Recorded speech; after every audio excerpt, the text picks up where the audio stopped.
camera people, man. And that's how it's fucking for me.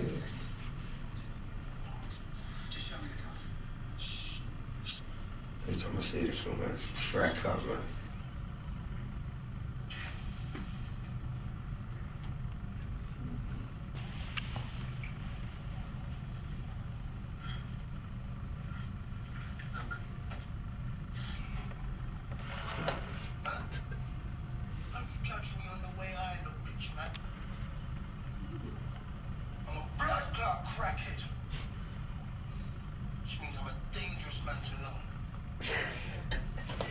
I'll stop it there. It's hard to watch. There's a bit rough ugly in there.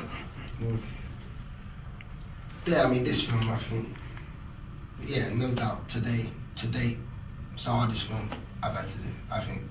I always thought, because I've seen a lot of crack addicts where I've grown up, do you know what I mean? I grew up in Peckham, on North Peckham Estate, and there's a huge crack problem there, even now, but when I was growing up, it was probably worse, probably looked worse.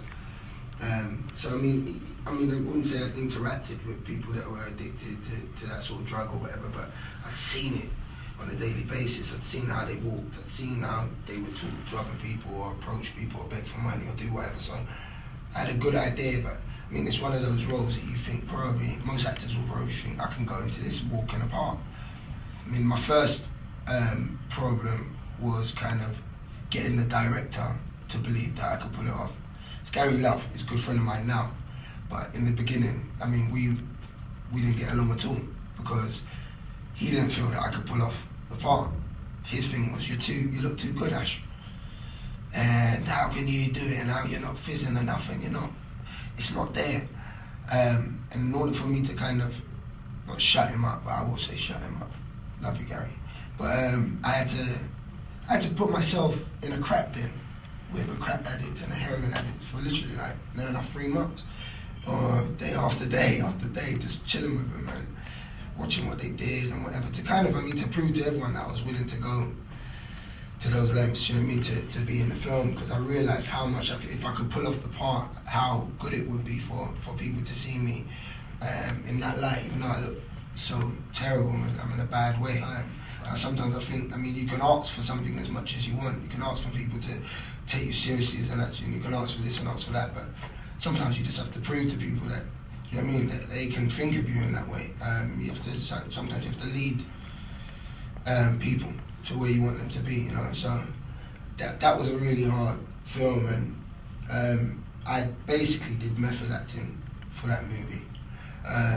Not by going out and taking crack, by the way, or drinking alcohol, but I deprived myself of a lot of sleep. I only ate 1 piece of steamed fish a day the whole time I was filming the movie. So I did that about a month or 2 months before I started to lose weight.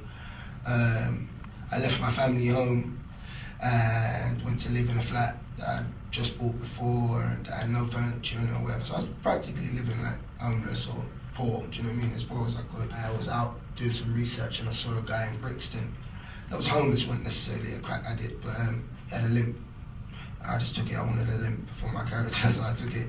And to kind of keep that up all the way through the film, I just put a stone in the bottom of my shoe, taped it to the bottom of my sole, and so all the way through the film I ended up with, I had a dimple in the bottom of my foot. I think I've still got it from where the rock was kind of digging into me. But it's things like that that got me to where I needed to be.